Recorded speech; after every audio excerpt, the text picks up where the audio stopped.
नमस्कार, मैं दयाशंकर मिश्र। आज की हमारी बातचीत राजनीति के उस पहलू पर है जिस पर हमारा ध्यान अक्सर बहुत कम जाता है। राजनीति का अर्थ हम केवल यही समझते आए हैं कि कौन जीता, कौन हारा, लेकिन राजनीति इससे कहीं अधिक चिंतन मनन की बात करती है। राजनीति को समझने के लिए लोकतंत्र और संविधान को समझना बेहद ज़रूरी है। आज का हमारा वीडियो इसी दिशा में एक कदम है। मध्य प्रदेश, छत्तीसगढ़, हरियाणा, राजस्थान में कांग्रेस चुनाव हार गई।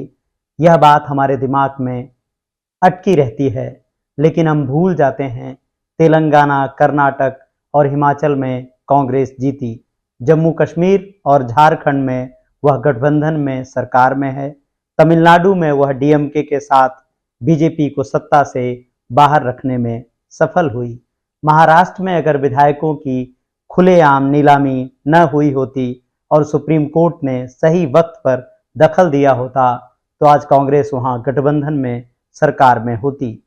यह तो बात कांग्रेस के प्रदर्शन की है, लेकिन इन सब के साथ हमें यह बात ध्यान रखनी है कि लोकसभा में बीजेपी 240 सीटों पर सिमट गई। आरएसएस मोदी का अबूझ तिलस्म माना जाने वाला पूरा रहस्य मानो खुल जा सिम सिम के एक नारे के साथ ढह गया। यह सब कैसे हुआ? ऐसे में जबकि 2047 की पटकथा लिखी जा चुकी थी, तो नरेंद्र मोदी का यह तिलस्म 2024 में कैसे टूटा? नरेंद्र मोदी के इस चुनावी रथ को रोकने में सबसे महत्वपूर्ण भूमिका राहुल गांधी की राजनीति की है। बाकी दूसरे सहयोगी दल, उनके प्रयास उसके सहायक तत्व हैं। आज का हमारा वीडियो हार जीत और राहुल गांधी के रास्ते पर है कि आखिर राहुल गांधी जिस किस्म की राजनीति कर रहे हैं, जिस तरह के वह मुद्दे लेकर आते हैं, जिस तरह के वह भाषण देते हैं, क्या उनको केवल चुनावी हार जीत के नजरिए से देखा जाना उनकी राजनीति के साथ न्याय करना होगा? इस वीडियो के बनने के बीच झारखंड और महाराष्ट्र के चुनाव का परिणाम आना बाकी है। इन चुनाव के नतीजे जो भी हों, राहुल गांधी की राजनीति की राह आसान नहीं है। अमेरिका से लेकर रूस तक दुनिया भर में दक्षिणपंथ, उदारवादियों, लोकतंत्र और अमन को कड़ी चुनौती दे रहा है। इसलिए आज का वीडियो राहुल गांधी के उन प्रयासों पर केंद्रित होगा जो हार जीत से अलग एक ऐसे समाज, एक ऐसे समावेशी देश की परिकल्पना में है जहां सबके लिए अमन है, मोहब्बत है और नफरत के लिए कोई जगह नहीं है, जिसमें बटेंगे तो कटेंगे का नारा नहीं होगा, जिसमें अखबारों में एक हैं तो सेफ हैं जैसे नारे नहीं होंगे, जिसमें चुनाव आयोग गूंगा और बहरा नहीं होगा। ऐसे लोकतंत्र को पाना और उसका निर्माण करना बेहद चुनौतियों से भरा है।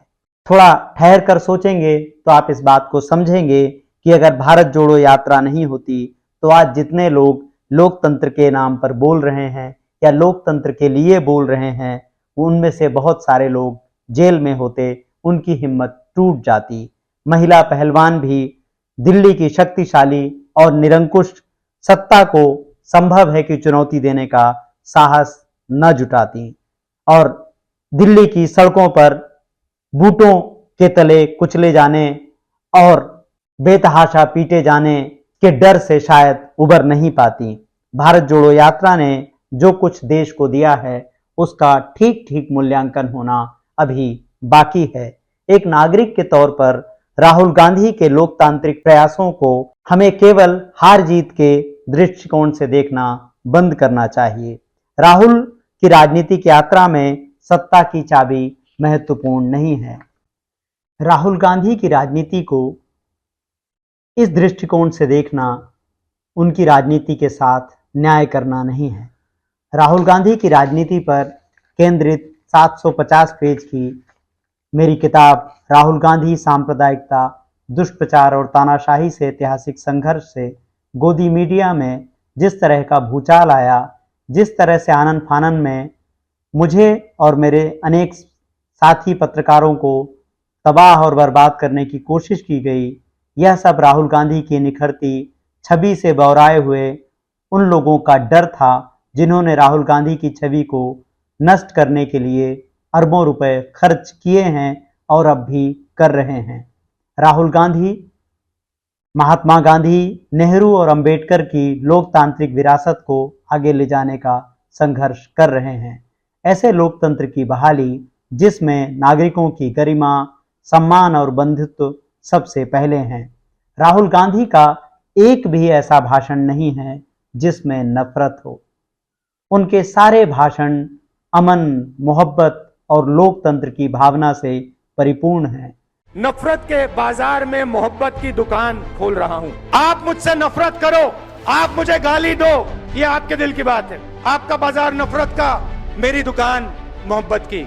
और मैं सिर्फ अपनी बात नहीं कर रहा हूं, ये पूरा का पूरा जो संगठन है जिसने इस देश को आजादी दी, महात्मा गांधी जैसे लोग, जवाहरलाल नेहरू, सरदार पटेल, अंबेडकर जी, आजाद, इन सब ने नफरत के बाजार में मोहब्बत की दुकान खोली थी। यही हम करते हैं। तो यह है मेरा जवाब बीजेपी के सब लोगों को, आइए आप भी नफरत के बाजार में मोहब्बत की दुकान खोलना शुरू कीजिए।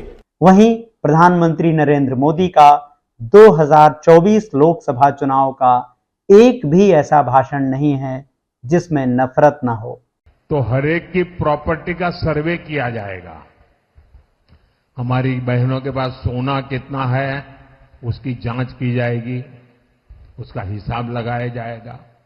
हमारे आदिवासी परिवारों में चांदी होती है, सिल्वर कितना है उसका हिसाब लगाया जाएगा।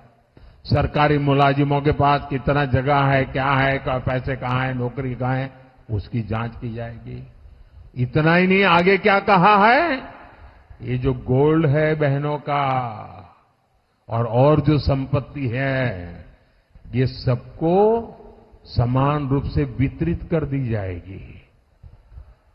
क्या ये आपको मंजूर है? क्या आपकी संपत्ति सरकार को हटने का अधिकार है? क्या आपकी संपत्ति को, आपने मेहनत करके कमाई हुई संपत्ति को सरकार को ऐंठने का अधिकार है? क्या उस संपत्ति को मेरी माताओं बहनों की जिंदगी में सोना वो सिर्फ शो करने के लिए नहीं होता है, उसके स्वाभिमान से जुड़ा हुआ है।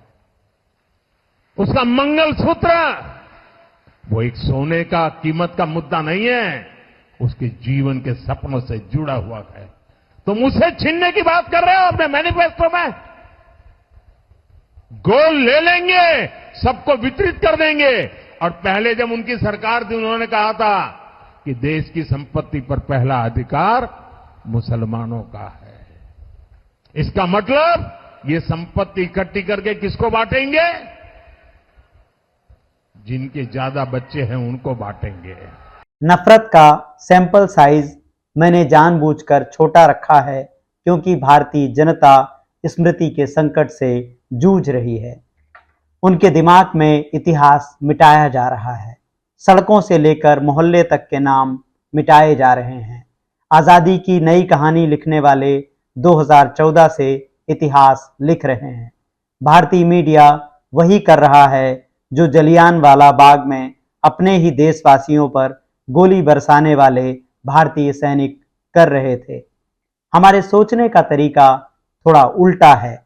हम कभी यह नहीं पूछते कि जनरल डायर के साथ आखिर वह भारतीय सैनिक भी क्यों दोषी नहीं थे जिनके हाथ निहत्थे देशवासियों पर गोली चलाते हुए नहीं कांपे। भारतीय मीडिया भारतीय चेतना को इतना मार चुका है कि उसके जिंदा होने की संभावना वेंटिलेटर पर है। इस वक्त भारतीय राजनीति लोकतंत्र को जिस दशा में पा रहे हैं उसके लिए राजनेताओं से कहीं अधिक जिम्मेदार भारतीय मीडिया और पत्रकार हैं, क्योंकि लोकतंत्र को बचाए रखने की, उसको संवारने की, उसकी रक्षा की जिम्मेदारी राजनीति से कहीं ज्यादा मीडिया की होती है। राहुल गांधी ने भारत जोड़ो यात्रा और उसके बाद जिस तरह से लगातार मीडिया पर भाषण दिए, उसकी भूमिका को रेखांकित किया, उसको लेकर मीडिया आज तक तिलमिलाया हुआ है। भारत में किसी दूसरे राजनेता ने ऐसा नहीं किया। भारत का कोई दूसरा राजनेता अपने देश में मीडिया की हिट लिस्ट में नहीं है, क्योंकि कोई मीडिया को इस तरह चुनौती नहीं देता। किसी ने मीडिया को इस तरह से अलग करके भारत जोड़ो यात्रा जैसी विशाल यात्रा नहीं की। आपको याद दिला देना जरूरी है कि भारत जोड़ो यात्रा में पूरी यात्रा के दौरान राहुल गांधी कभी उस मीडिया से नहीं मिले जिसे आप मीडिया कहते हैं या जो मुख्य धारा का मीडिया है। भारत जोड़ो यात्रा का पूरा कवरेज स्वतंत्र पत्रकारों का या यूट्यूबर्स का एक कवरेज था, सोशल मीडिया का कवरेज था। मगर जब मैंने चलना शुरू किया तो सच्चाई बिल्कुल अलग थी। मैंने मीडिया के बारे में कहा, शुरुआत में कहा कि हमारे दोस्त हैं मगर हमारी बात टीवी पे कभी नहीं दिखाते हैं।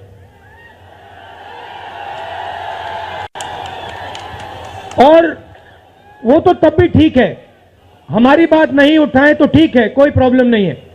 मगर ये एक और काम करते हैं, इनकी गलती नहीं है। देखिए ये जो यहां खड़े हैं इनसे गुस्सा मत होइए, इनकी गलती नहीं है। देखिए मुस्कुरा रहे हैं, ये जानते लगाम लगी हुई है, पीछे से लगाम लगी हुई है। मगर इनके जो चैनल हैं ये भी नफरत फैलाने का काम करते हैं। 24 घंटा हिंदू मुस्लिम, हिंदू मुस्लिम, हिंदू मुस्लिम, हिंदू मुस्लिम, हिंदू मुस्लिम। ये सच्चाई नहीं है भाइयों और बहनों। मैं चला हूं कन्याकुमारी से यहां तक, ये सच्चाई नहीं है। ये मीडिया में चलाया जाता है, फैलाया जाता है। ये देश एक है। इन सड़कों पे लाखों लोगों से मिला हूं, सारे के सारे एक दूसरे से मोहब्बत करते हैं, प्यार करते हैं।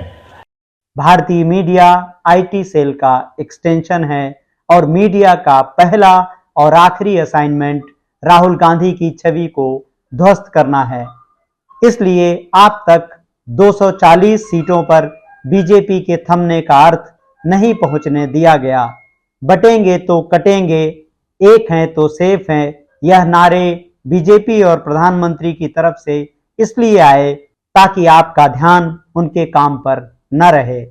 एक तरफ प्रधानमंत्री हैं जिनकी राजनीति लगातार तीखी और विभाजन की रेखाएं पार करती जा रही है, दूसरी ओर राहुल गांधी मोहब्बत और भाईचारे की बात कर रहे हैं।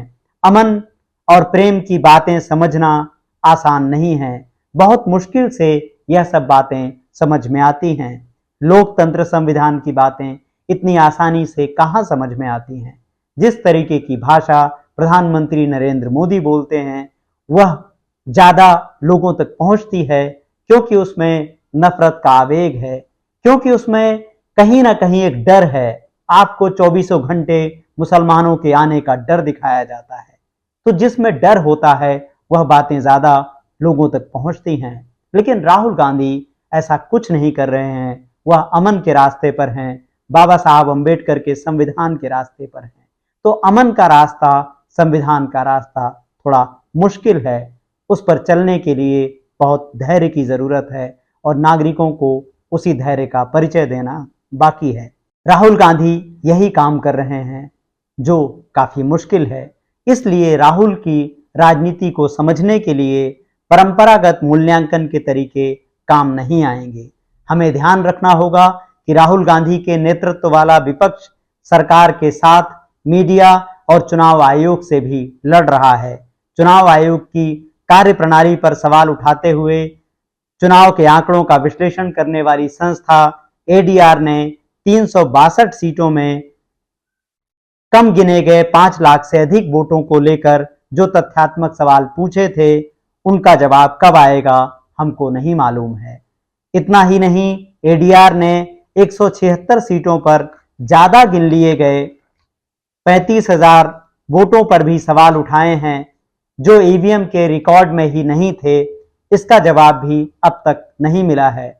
सुप्रीम कोर्ट, ईवीएम और चुनाव आयोग इतनी धीमी गति से क्यों काम कर रहे हैं हमें नहीं मालूम।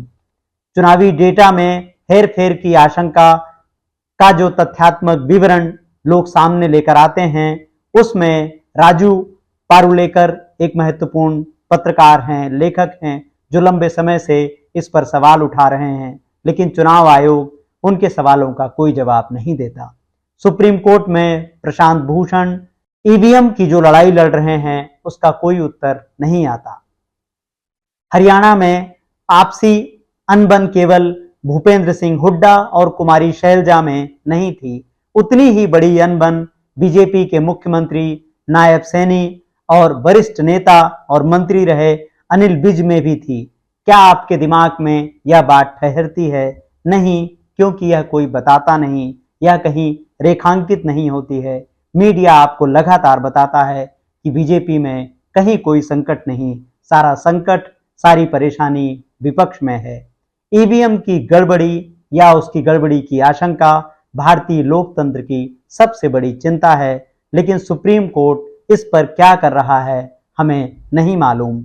लोकसभा में 240 सीटों पर बीजेपी नहीं रुकती तो केवल पत्रकार महेश लंगा हिंदू में अपनी रिपोर्ट के लिए जीएसटी फ्रॉड के कथित आरोप में जेल में नहीं होते। उनके साथ और बहुत से पत्रकार, यूट्यूबर निश्चित रूप से जेल में होते।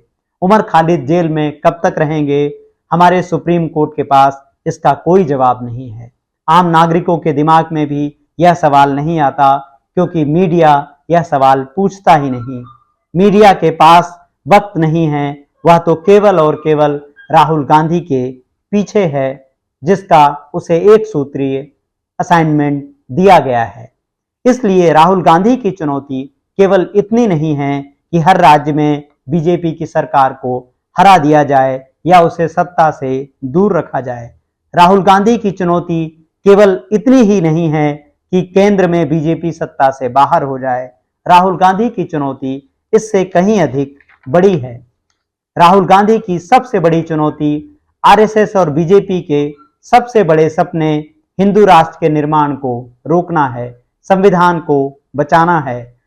हिंदी राज्यों में संविधान की बात एक विलुप्त होती प्रक्रिया की तरह हमें नजर आ रही है, उसकी जगह हिंदुत्व के जयकारे ने ले ली है। राहुल गांधी की लड़ाई बहुत लंबी है, इतनी लंबी कि इसमें पांव के छालों को देखने का वक्त नहीं है, चुनावी पराजय को देखने का वक्त नहीं है। दुनिया में ज्यादातर महान नेता वह नहीं हुए हैं जिन्होंने सत्ता प्राप्त की है, बल्कि दुनिया में महान नेता वही कहलाए हैं जिन्होंने तानाशाही को बढ़ने से रोका, जिन्होंने अमन, मोहब्बत और लोकतंत्र का पैगाम दिया। Gandhi, Mandela, Martin Luther king का संघर्ष किसी सत्ता का मोहताज नहीं है। भीमराव अंबेडकर और जवाहरलाल नेहरू अगर सत्ता में नहीं होते तो भी वह भारत के जननायक कहलाते। इसलिए राहुल गांधी का रास्ता बहुत मुश्किल और कठिनाइयों से भरा हुआ है। सांप्रदायिकता का तूफान बड़े तेज वेग से चल रहा है। चुनाव में जीतना इसे रोकने का एक कदम तो हो सकता है, लेकिन वह सबसे प्रभावकारी नहीं है। सबसे प्रभावकारी है जनता के बीच रहना, जनता को संविधान की अलग से जोड़े रखना। राहुल गांधी का रास्ता इसीलिए लंबा है। उनके बहुत से साथी पहले ही टूट चुके हैं, छूट चुके हैं, जल्दी और भी टूट और छूट सकते हैं। इसलिए राहुल गांधी के लिए यह सफर बहुत मुश्किल होने वाला है।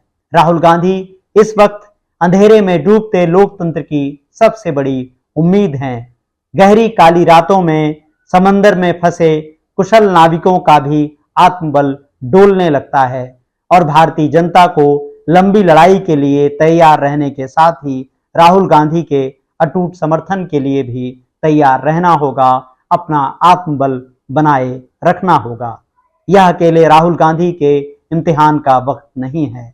जनता को अपने हिस्से का हक अदा करना होगा, वही हक जो उसने अंग्रेजों से लड़ाई के वक्त अदा किया था।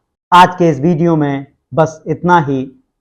हमारी एक बार फिर आपसे अपील है कि लोकतंत्र, संविधान और नागरिक अधिकारों की इस लड़ाई में हमारे सहभागी बने। संभव हो तो हमें ज्वाइन करें, आर्थिक रूप से हमारा सहयोग करें, जो हमें आप तक ज़्यादा रिपोर्ट लाने में, अपने विश्लेषणों को बेहतर बनाने में मददगार होगा। आपकी मदद के बिना हम यह काम नहीं कर पाएंगे। हमारे वीडियोस को लाइक कीजिए, सब्सक्राइब कीजिए और अधिक से अधिक नागरिकों तक पहुंचाने में मदद कीजिए। नमस्कार।